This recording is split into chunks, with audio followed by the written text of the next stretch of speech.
Fashion show करवाया Okay. जो कि बहुत छोटे लेवल का था और छोटी सी जगह पे था, छोटा सा सेट था। Okay. वहाँ मैंने फ़ैशन शो किया, फिर वहाँ से आगे लोगों ने मुझे देखा, बड़ा पसंद किया, बोला तुम प्यारी हो, ये वो, नंबर दो।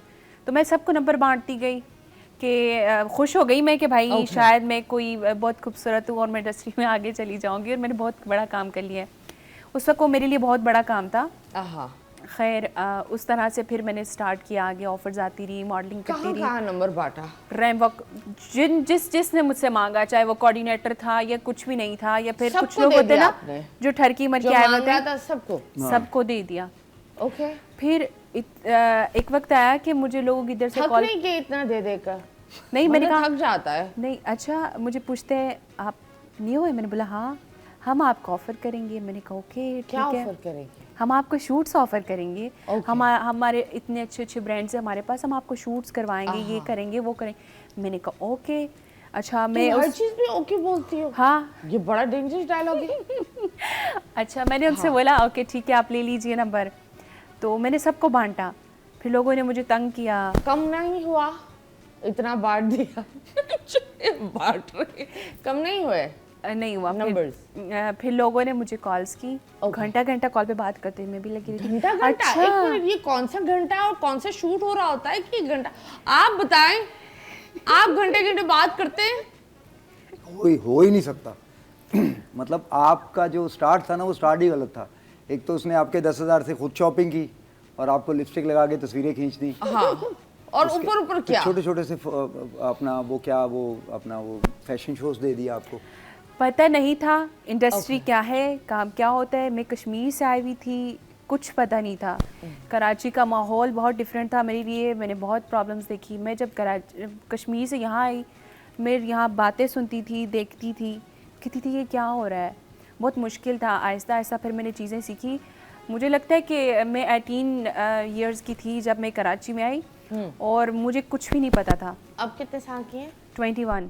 21, ओके। सो अभी मैंने कुछ चीज़ें सीखी हैं, मेरी लाइफ अक्ल आई है, अक्ल आई थोड़ी सी। उन्होंने मुझे समझाया। दुखदार वाला कोई सिलसिला बताओ जो तुम्हारे साथ हुआ, ज्यादती वाला, मतलब जो आपने जो काउचेस वाउचेस। ये ज्यादती बता रही थी वो अभी तक। तो मुझे ऐसा लग रहा है और भी है कहानी में एक एक्चुअली ये जब कोई एक लड़की इंडस्ट्री में आती है, एक फैमिली में रहने वाली और कहीं गांव की हो, उसके लिए लाइफ बहुत मुश्किल होती है। मैं कौन से दुख सुनाऊं आपको। मेरी बात सुने, मुश्किल नहीं होती। ये डायरेक्टर साहब आपके बराबर में बैठे हुए, lovely actor, lovely director also.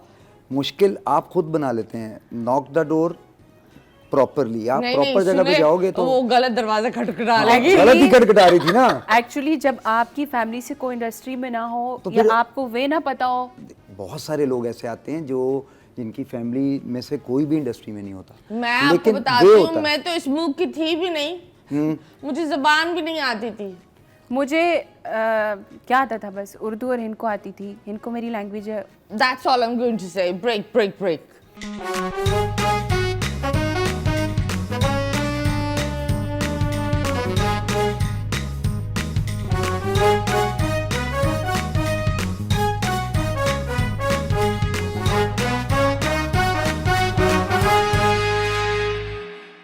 Welcome back and yes Pakistan, you guys are watching 21mm and I'm your host Mathira. आप इन्हें एडवाइस देना चाहेंगे तो आप क्या एडवाइस देंगे?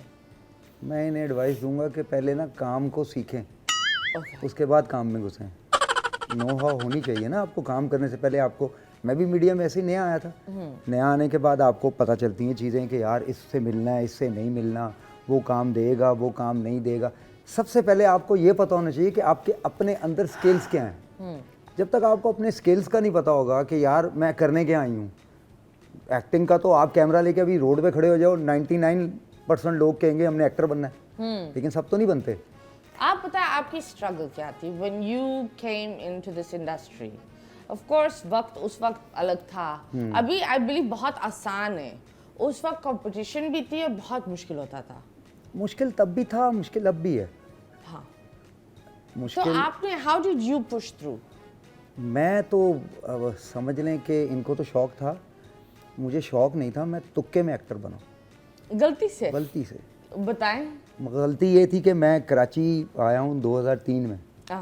और मैं डिफेंस में रियल एस्टेट का काम करता था। मैंने 3-4 साल वो काम किया। मेरे चचा कैमरामैन हैं, Okay. आकिफ मलिक, जिन्होंने जीवा दीवाने तेरे प्यार के Okay. मतलब एवरन्यू की और बड़ी बड़ी Great- पिक्चर्स की हैं। great, तो films. वो पिक्चर करने के लिए यहाँ पे आए तो मैंने एक फ़ोटो शूट करवाया हुआ था अपना, Okay. ऐसे ही शौक में। हाँ. तो मैंने उनको वो दिखाया, मैंने कहा ये मेरा शूट देखें। उन्होंने कहा यार तस्वीरें अच्छी आई हैं, एक्टिंग क्यों नहीं करता? मैंने कहा यार मुझे कौन काम देगा, मुझे तो यहाँ जानता ही कोई नहीं है, मैं तो लाहौर से आया हूँ। तो उन्होंने मुझे फिर फैसल भाई से मिलवाया, बात करवाई। मैंने फिर फैसल भाई के साथ मैं और तुम एक प्ले आता था, उसमें एक 2 सीन करने शुरू किए। Okay. तो वहाँ से शौक हुआ, फिर वो शौक बढ़ते बढ़ते एवरन्यू ले गया। एवरन्यू से जावेद फाजिल साहब मरहूम से मुलाकात हुई, उनका प्ले किया। फिर चलते फिर वो कहते हैं ना गाते गाते गवैया बन आप जाता भी है फिर चले वो। हो। हाँ, चलना तो पड़ता है, हाँ, चलना बगैर तो चले तो कुछ पड़ता नहीं है। होता। बिल्कुल बिल्कुल। तो खैर जब बात होती है इंडस्ट्री की, बहुत light side and dark sides होती है, ठीक है? What is the dark side that you faced? Dark side मैं समझता हूँ आपकी अपनी कुछ बेवकूफ़ियाँ होती हैं, ओके। उसकी वजह से आपको लगता है कि डार्क साइड है। डार्क साइड क्या है? आई डोंट नो, लोग पैसे नहीं देते हाँ, वो तो इंडस्ट्री वो में। तो ये आप बहुत जॉब होता करते है। हैं या आप कोई बिजनेस करते हैं, मार्केट में पैसा फंस जाता है आपका। पैसे तो हर जगह फंसते हैं। नहीं, लेकिन आई थिंक, मुझे जो लगता है, जो हमारा ड्रामाज रेवेन्यू जनरेट करते हैं और जिस तरीके से हमारे ड्रामे एक्टर्स को पेमेंट्स नहीं दी जाती, वो टाइम बहुत पे बड़ी नहीं दी बात है। जाती, देते तो हैं लेकिन टाइम पे नहीं मिलती। पर आप ये बता, अगर एक इंसान घर चला रहा है, ठीक है, वो कई इलेक्ट्रिक वाले क्यों बोलेंगे कि आज नहीं मिली, वो लोग तो ये बातें नहीं सुनते ना। और मैंने ये भी देखा है कि बड़ी दुख की बात होती है दैट पीपल डोंट इवन पे। हमारे एक्टर्स को पेमेंट्स भी अच्छी खासी नहीं मिलती। हाँ। In India when they do a drama और अ फिल्म, वो बंदा उसी पैसों से एक घर भी ले लेता है, एक गाड़ी भी ले लेता है। देखिए मैं आपको बताऊं वजह क्या है। वजह ये है कि हमारे यहाँ ना कोई एसोसिएशंस नहीं है। एक इदारा है ना, आज तक तो आपको गवर्नमेंट ने नहीं माना कि आप कोई इदारा हो। इंडस्ट्री है, एक फिल्म इंडस्ट्री है, ड्रामा इंडस्ट्री है, ये एक इंडस्ट्री है। इसको ऐसे ही ट्रीट करें जैसे दूसरी इंडस्ट्रीज़ को करते हैं, वैसे ही लॉज होने चाहिए। अब आप एग्रीमेंट साइन करते हैं, उस एग्रीमेंट की क्या वैल्यू है? मैंने 2011 में एक प्ले बनाया था, हम 3 दोस्तों ने मिलके, वो A+ पे चला था। एग्रीमेंट आया ना, उस पर लिखा हुआ अप्रॉक्सीमेट 90 डेज़ के बाद पहले एपिसोड की पेमेंट होगी। वो 90 से 160 डेज़ हो गए। चैनल भी तो पैसे नहीं देता। अब चैनल क्या कहता है? चैनल कहता है जी पीछे से पैसे नहीं आते। पीछे से कहाँ से पैसे नहीं आते? जो कमर्शियल चलते हैं Commercials उनके भी 90 डेज़ या 120 डेज़ का ही कोई सिस्टम होता है। तो उस वजह से उनको भी पैसे टाइम पे नहीं मिलते, उस वजह से हमें पैसे टाइम पे नहीं मिलते, आगे जो काम कर रहे हैं लोग उन्हें पैसे टाइम पे नहीं मिलते। सिर्फ